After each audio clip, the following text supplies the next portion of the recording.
নমস্কাৰ ছাত্ৰ ছাত্ৰীসকল, আজি আমি এই ভিডিঅ'টোত নৱোদয় পৰীক্ষাৰ বাবে এটা ইম্পৰ্টেন্ট টপিক ভগ্নাংশৰ বিষয়ে আলোচনা কৰিম। তোমালোকে ভিডিঅ'টো স্কিপ নকৰি শেষলৈকে চাই থাকিবা। আমি ভগ্নাংশৰ বিষয়ে জনাৰ আগতে ভগ্নাংশৰ হৰ কাক কয় লব কাক কয় জানিব লাগিব। গতিকে আমাৰ ইয়াত দিয়াই আছে, কি দিয়া আছে? হৰ কাক কয়। যি ভগ্নাংশত কি হয়, ভগ্নাংশ এটাত যিটো সংখ্যা তলত থাকিব সেই সংখ্যাটোক কি বুলি ক'ব? হৰ। আৰু ভগ্নাংশ এটাৰ যিটো ওপৰত লিখা থাকিব, মানে ভগ্নাংশ এটাৰ ওপৰত লিখা সংখ্যাটোক কি বুলি ক'ব? লব বুলি ক'ব। ঠিক তেনেকৈ আমাক এটা উদাহৰণ দিয়া আছে 3/7।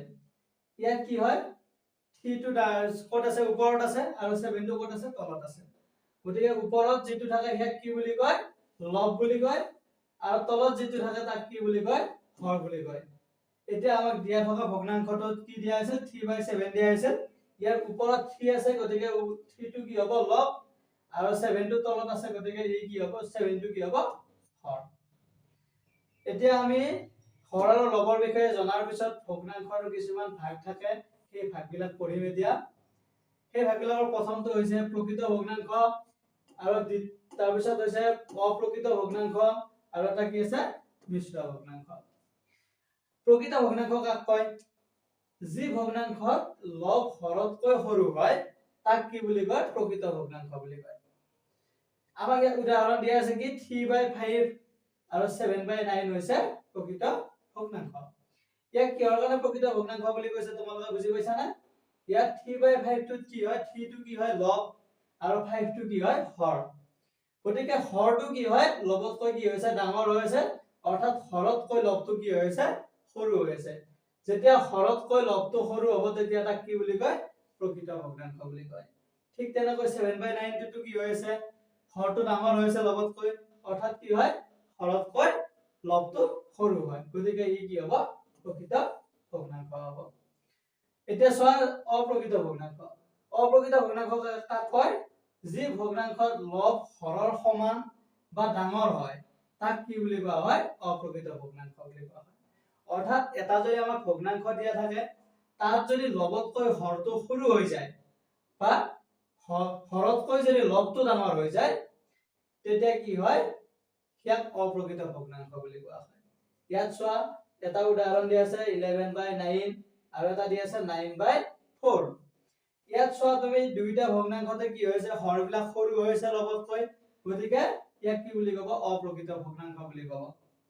আমি এতিয়া বুজি পালো অপ্ৰকৃত ভগ্নাংশ কাক কয়। এতিয়া আমি পঢ়িম মিশ্ৰ ভগ্নাংশ। এতিয়া চোৱা মিশ্ৰ ভগ্নাংশ কাক কয়? মিশ্ৰ ভগ্নাংশ হল যি ভগ্নাংশত এটা পূৰ্ণ সংখ্যা আৰু এটা ভগ্নাংশ একেলগে লগ হৈ থাকে তাক কি বুলি কোৱা হয়? মিশ্ৰ ভগ্নাংশ বুলি কোৱা হয়। ইয়াত আমাক উদাহৰণ দিয়া আছে কি 1 সমস্ত 5/2। ইয়াত কি হয়? 1 টো কি হয়? এটা পূৰ্ণ সংখ্যা, আৰু 5/2 টো কি হল? ভগ্নাংশ। ইয়াত যেনেদৰে লিখা আছে এটা পূৰ্ণ সংখ্যা আৰু এটা ভগ্নাংশ একেলগে লগ হ'লে সেই ভগ্নাংশটোক কি বুলি কোৱা হয়? মিশ্ৰ ভগ্নাংশ। ইয়াত এতিয়া 1 টো কি হৈছে? পূৰ্ণ সংখ্যা, আৰু 5/2 টো কি হয়? ভগ্নাংশ হয়। অৰ্থাৎ পূৰ্ণ সংখ্যা আৰু ভগ্নাংশ লগ হৈ আছে কাৰণে ইয়াক কি বুলি কোৱা হয়? মিশ্ৰ ভগ্নাংশ। ইয়াত দ্বিতীয় উদাহৰণটো চোৱা 3 সমস্ত কি হয়? 11/5। ইয়াতো ঠিক তেনেদৰে 3 টো কি হয়? পূৰ্ণ সংখ্যা, আৰু 11/5 টো কি? ভগ্নাংশ। ইয়াতো এই ভগ্নাংশ আৰু পূৰ্ণ সংখ্যাটো লগ হৈ আছে বাবে ইয়াক কি বুলি কোৱা হ'ব? মিশ্ৰ ভগ্নাংশ বুলি কোৱা হ'ব। আশা কৰো তোমালোকে ভগ্নাংশৰ ভাগকেইটা বুজি পালা। এতিয়া আমি কি কৰিম? ভগ্নাংশৰ কিছুমান প্ৰশ্ন উত্তৰ কৰিম। আমি এতিয়া কিছুমান প্ৰশ্ন উত্তৰ লৈ আহিছো, সেইবিলাক সলভ কৰিম। তোমালোকে ভিডিঅ'টো চাই থাকিবা শেষলৈকে। ইয়াত আছে প্ৰথম প্ৰশ্নটো কি আছে? প্ৰথম প্ৰশ্নটো দিয়াই আছে 8/7 যোগ 5/2 যোগ 4/3 যোগেলটো কুৱেশ্যন মাৰ্ক দিয়া আছে। অৰ্থাৎ কি হৈছে? এই তিনিটা ভগ্নাংশ যোগ কৰিলে যোগফলটো কিমান হয় সুধিছে। ইয়াৰ অপচন এ কি দিয়া আছে? 1 সমস্ত 40/1, বি দিয়া আছে 40/41, সি দিয়া আছে 2 সমস্ত 40/1, আৰু ডি দিয়া আছে 40/43। এতিয়া আমি কি কৰো? ইয়াৰ কোনটো অপচন হয়, কোনটো শুদ্ধ অপচন আমি তাক উলিয়াবৰ কাৰণে এই যোগটো কৰি লওঁ। এই যোগটো কৰিব লাগিলে ইয়াত পাতি লোৱা প্ৰথমতে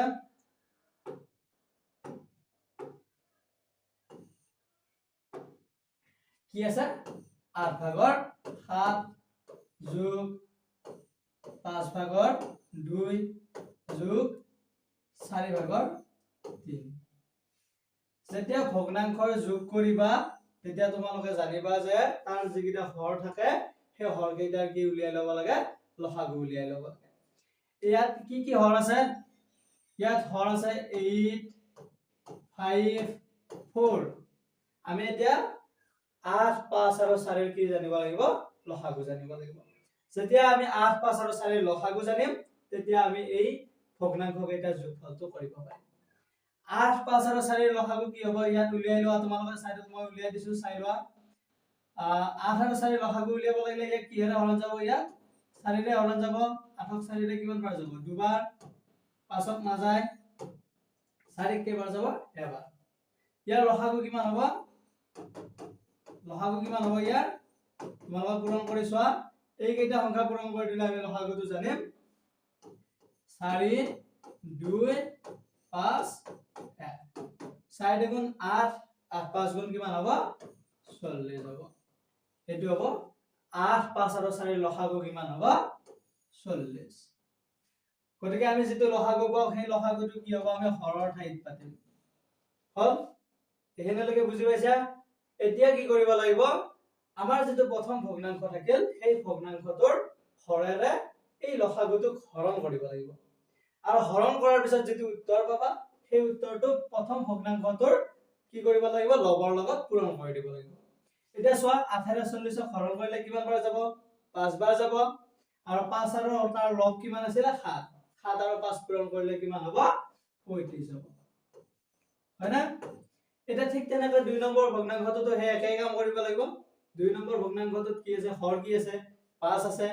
আৰু তাৰ লসাগু কিমান হয় 40 5 ৰে 40ক হৰণ কৰিলে কিমান বাৰ যাব 8 বাৰ যাব আৰু আমি সেই 8 টকা লগত পূৰণ কৰিব লাগিব দ্বিতীয় ভগ্নাংশটোৰ লবৰ লগ লব কি আছে দ্বিতীয় ভগ্নাংশটোৰ 2 আছে আৰু 8 দুগুণ কিমান হ'ব 16 ঠিক তেনেকৈ 3 নম্বৰ ভগ্নাংশটোতো একেই প্ৰসেস তাত কি হ'ব তাৰ হৰ কি আছে 4 এই 4 ৰে যেতিয়া লসাগু হৰণ কৰিবা কিমান বাৰ যাব 10 বাৰ যাব আৰু সেই 10 টো কাৰ লগত পূৰণ কৰিব লাগিব 3 নম্বৰ ভগ্নাংশটোৰ লবৰ লগত লব কিমান আছে 3 আছে গতিকে 10 3 গুণ কিমান হ'ব 30 হ'ব হল এতিয়া কি কৰিব লাগিব হৰটো হৰে থাকিব এই লবত যিকিটা যোগ কৰিব লগা আছে সেই যোগ এই সংখ্যা কেইটা কি কৰি দিব লাগিব যোগ কৰি দিব লাগিব এই সংখ্যা কেইটা যোগ কৰি দিলে তাৰ লবটো আমি পাই যাম এই সংখ্যা কেইটা যোগ কৰিলে কিমান হ'ব 35 যোগ 30 কিমান হ'ব এফালে 65 হ'ব আৰু 65 16 কিমান হ'ব 81 হ'ব হল তোমালোকে যোগ কৰি চাবা 40 ভাগৰ 81 পালা ইয়াত 40 ভাগৰ 81 আছে না অপচনত অপচন এটাতো নাই হয়না গতিকে আমি কি কৰিব লাগিব এতিয়া আমি এতিয়া চাব লাগিব এই সংখ্যাটো মিশ্ৰ ভগ্নাংশত লৈ গৈ চাব লাগিব অপচনত আছে না নাই এতিয়া চোৱা এতিয়া কি হ'ব কৰি চোৱা 40 ৰে যেতিয়া আমি 81 কি কৰিব লাগিব মিশ্ৰলৈকে লৈ যাব লাগিব না 81 হৰণ কৰিব লাগিব যেতিয়া এনেদৰে অপ্ৰকৃত ভগ্নাংশ হৈ থাকিব তেতিয়া যদি অপচনত নাথাকে তোমালোকে কি কৰিবা তাক মিশ্ৰ ভগ্নাংশলৈকে লৈ যাবা আৰু যেতিয়া মিশ্ৰ ভগ্নাংশলৈকে লৈ যাবা তেতিয়া হৰেৰে তাৰ লবক কি কৰিব লাগিব হৰণ কৰিব লাগিব কিমান বাৰ যাব 40 দুগুণ 80 হল কিমান ৰল 1 ৰল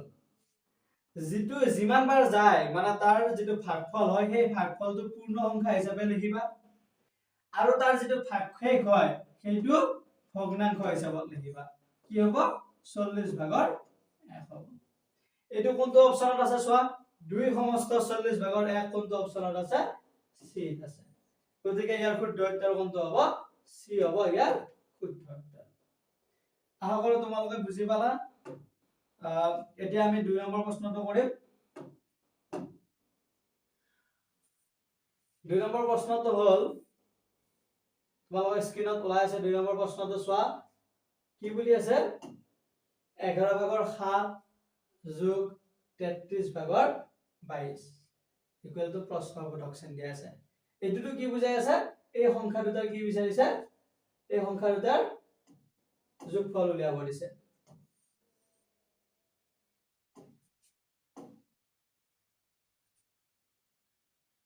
এই সংখ্যা কেইটাৰ কি উলিয়াব দিছে যোগফল উলিয়াব দিছে ইয়াৰ অপচন কি দিয়া আছে অপচন এ দিয়া আছে 33 ভাগৰ 42 অপচন বি দিয়া আছে 1 সমস্ত 33 ভাগৰ 10 অপচন সি দিয়া আছে 2 সমস্ত 33 ভাগৰ 10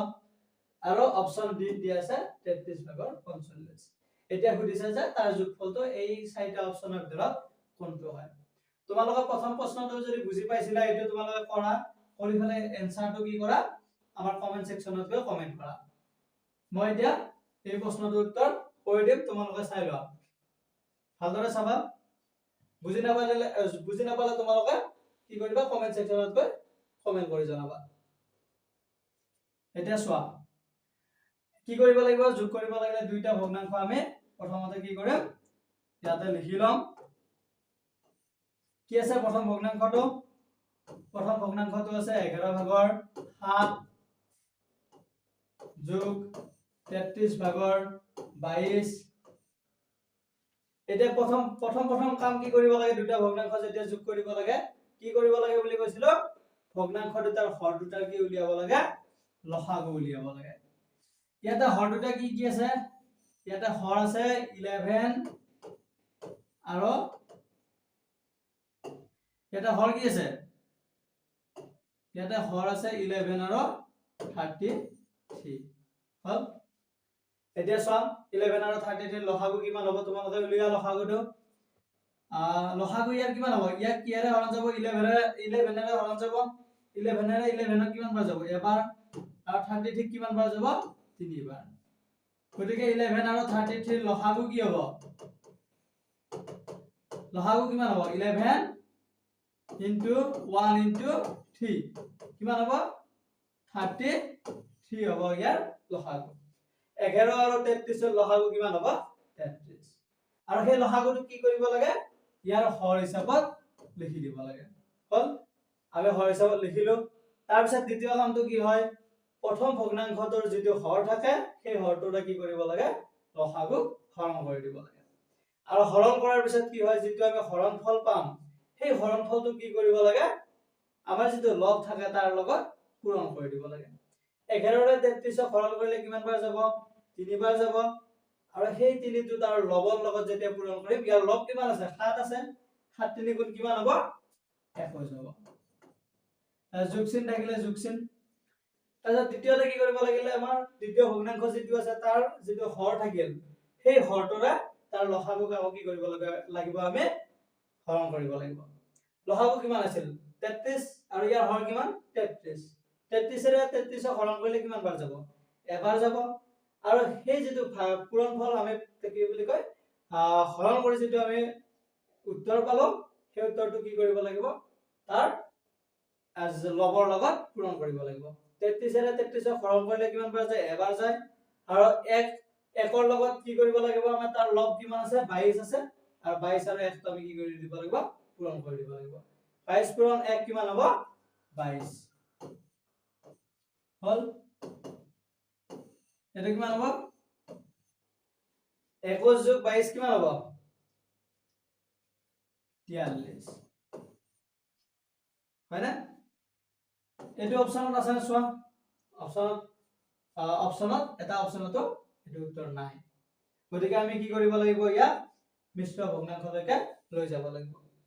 যেতিয়া আমি মিশ্ৰ ভগ্নাংশলৈকে নিব লাগে কি কৰিব লাগে তাৰ হৰেৰে লবক হৰণ কৰিব লাগে হৰ আছিল কিমান 33 লব কিমান হয় 43 এটা হৰণ কৰা 33 ৰে 43 হৰণ কৰিলে কিমান বাৰ যাব এবাৰ যাব এবাৰ গলে কিমান ৰব 10 ৰব হয়না এতিয়া যিমান ভাগফল যেটো হয় সেই ভাগফলটো কি হিচাপত লিখিব লাগে মিশ্ৰ ভগ্নাংশৰ পূৰ্ণ সংখ্যা হিচাপত লিখিব লাগিব আৰু আমাৰ যেটো ভাগ শেষ হৈ যায় হেতু কি কৰিম আমি ভগ্নাংশত লিখিম কিমান হ'ব 33 ভাগৰ 10 এটো কিমান হল आंसर এটা 1 সমস্ত 33 ভাগৰ 10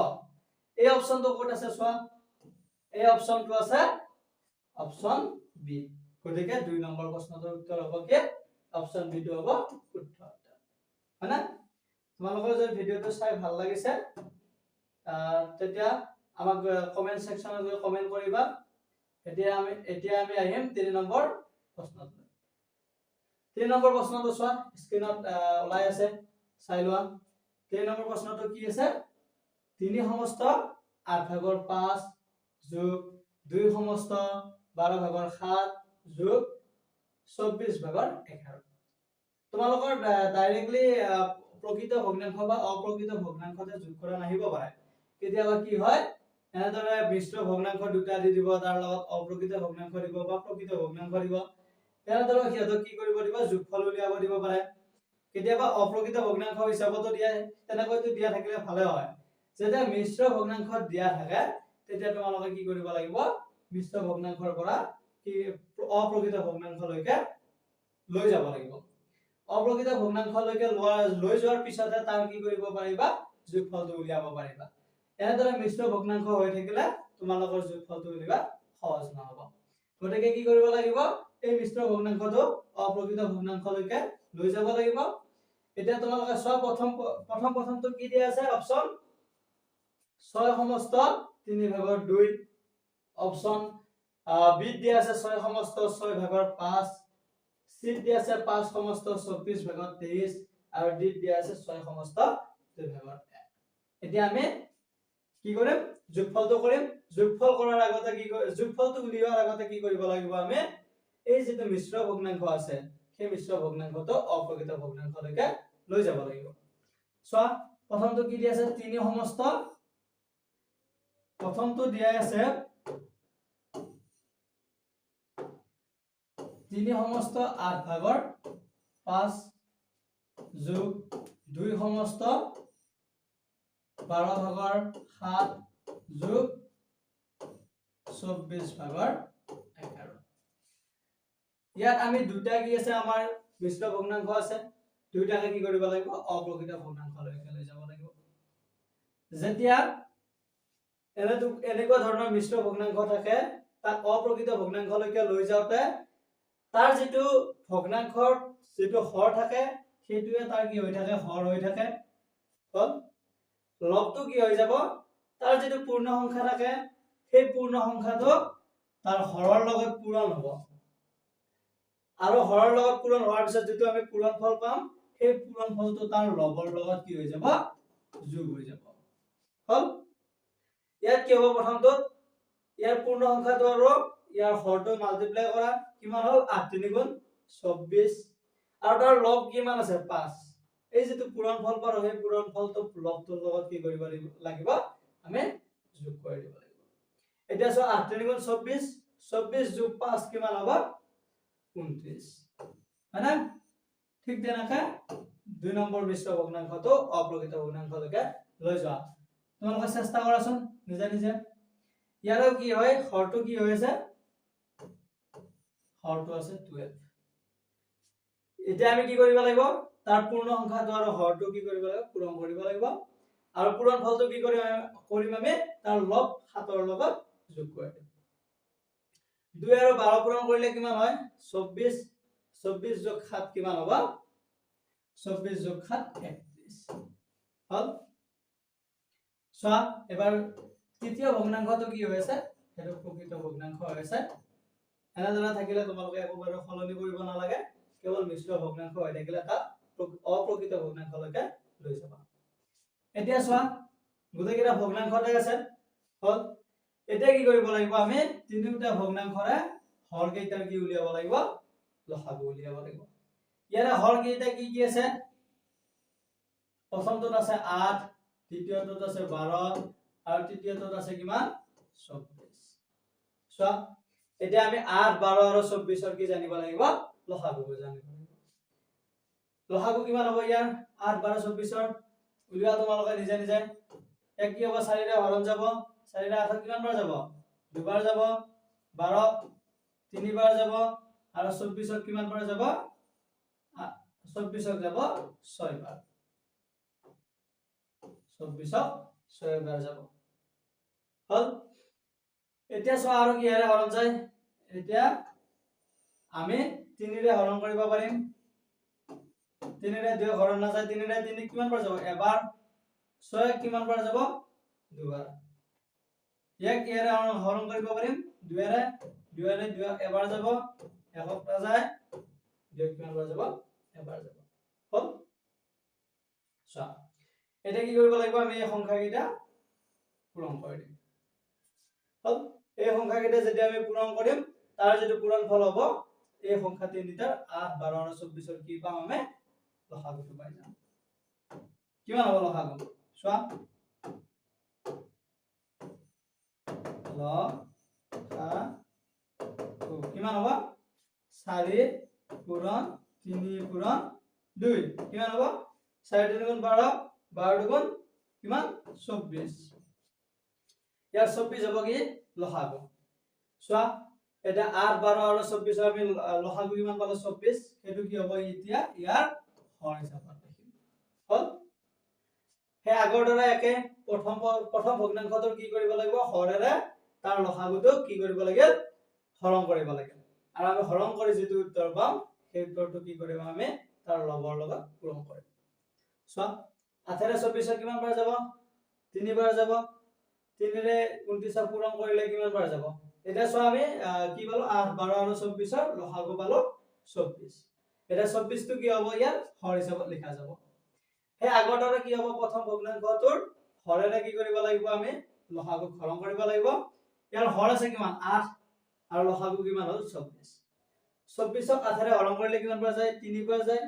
আৰু সেই উত্তৰটো আমি কি কৰিব লাগিব তাৰ লবৰ লগত পূৰণ কৰিব লাগিব লব কিমান আছে লব আছে 29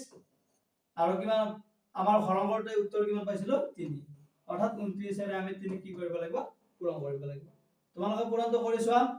9 3 গুণ কিমান 27 27 গল কিমান 2 2 3 গুণ 6 6 2 কিমান 8 উত্তৰ কিমান হ'ব 87 হল এটো হল এবাৰ দ্বিতীয়টো কৰা দ্বিতীয়টো কি আছে হৰ কিমান আছে 12 12 ৰে 24 ক যেতিয়া আমি হৰণ কৰিম কিমান বাৰ যায় 12 ৰে 24 ক হৰণ কৰিলে দুবাৰ যাব আৰু সেই 2 ৰে কাক পূৰণ কৰিব লাগিব তাৰ লবক পূৰণ কৰিব লাগিব তাৰ লব কিমান আছে 31 আৰু আমি হৰণ কৰি উত্তৰ কিমান পালো 2 2 পূৰণ 31 কিমান হ'ব আমাৰ 62 হ'ব হল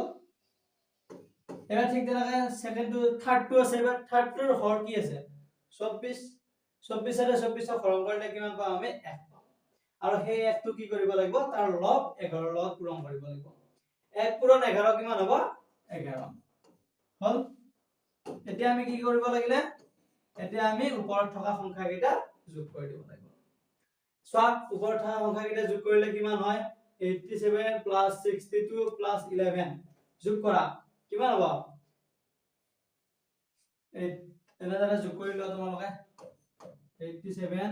62 11 কিমান হ'ব এটো 10 ৰ 0 হাতে গল 1 আৰু ইফালে কিমান হ'ব 28 14 14 একে 15 15 একে 16 কিমান হ'ব 160 হ'ব হল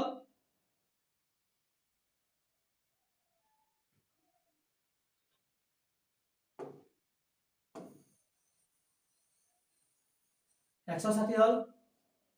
এতিয়া চোৱা এটো আমাৰ কিমান আছে 24 ভাগৰ 160 হৈ আছে 24 ভাগৰ 160 টো আমাৰ অপচন আছে জানো আমাৰ অপচনত এটাটো 24 ভাগৰ 160 নাই গতিকে আমি ইয়াক কি কৰিব লাগিব ইয়াক আমি মিশ্ৰ ভগ্নাংশলৈকে লৈ যাব লাগিব মিশ্ৰ ভগ্নাংশলৈকে লৈ যাব লাগিলে কি কৰিব লাগিব 24 ৰে 160 আমি হৰণ কৰিব লাগিব হল তোমালোকে এনেদৰে হৰণ কৰাত কৈ ইয়াত হেৰি কৰিব পাৰিবা সৰল কৰি ল'ব পাৰিবা সৰল কৰি ললে ইয়াক কিমান যাব 4 ৰে কেইবাৰ যাব ইয়াক 4 ৰে 40 বাৰ যাব আৰু ইয়াক 4 ৰে যদি আমি কাটি দাও কিমান বাৰ যাব ইয়াক 4 ৰে কাটিলে আমাৰ 6 বাৰ যাব আৰু এতিয়া চোৱা আগত 2 ৰে হৰণ যায় না নাই 2 ৰে হৰণ যাব 2 ৰে 40 ক কাটিলে কিমান বাৰ যাব 20 বাৰ 6 ক কাটিলে 3 বাৰ এটো কিমান হৈ থাকিল আমাৰ 20 ভাগৰ 3 ইয়াৰ আমাৰ অপচনত 20 ভাগৰ 3 আছে জানো আমাৰ অপচনত 20 ভাগৰ 3 নাই গতিকে আমি কি কৰিব লাগিব 20 ভাগৰ 3 টোক আমি মিশ্ৰ ভগ্নাংশলৈকে লৈ যাব লাগিব মিশ্ৰলৈকে লৈ যাব লাগিলে কি কৰিব লাগিলে ইয়াৰ যেটো হৰ আছে হৰেৰে আমি লবক হৰণ কৰিম অৰ্থাৎ 3 ৰে 20ক হৰণ কৰিম 3 ৰে 20ক হৰণ কৰিলে কিমান বাৰ যাব ইফালে 6 বাৰ যাব 6 3 গুণ কিমান হ'ব 18 ৰব কিমান 2 ইয়াৰ ভাগফল কিমান পালো 6 সেইটো আমি মিশ্ৰ ভগ্নাংশত কি হিচাপত লিখো ভাগফলটো পূৰ্ণ সংখ্যা হিচাপত লিখো আৰু আমাৰ যেটো ভাগশেষ পাও সেই ভাগশেষটো কি কৰো আমি ভগ্নাংশ হিচাপত লিখি থওঁ ইয়াতে আমি কি পালো 6 সমস্ত 3 ভাগৰ 2 এটো কোনটো অপচনত আছে অপচন এ আছে 6 সমস্ত 3 ভাগৰ 2 অৰ্থাৎ 3 নম্বৰ প্ৰশ্নটোৰ শুদ্ধ উত্তৰ হ'ব অপচন এ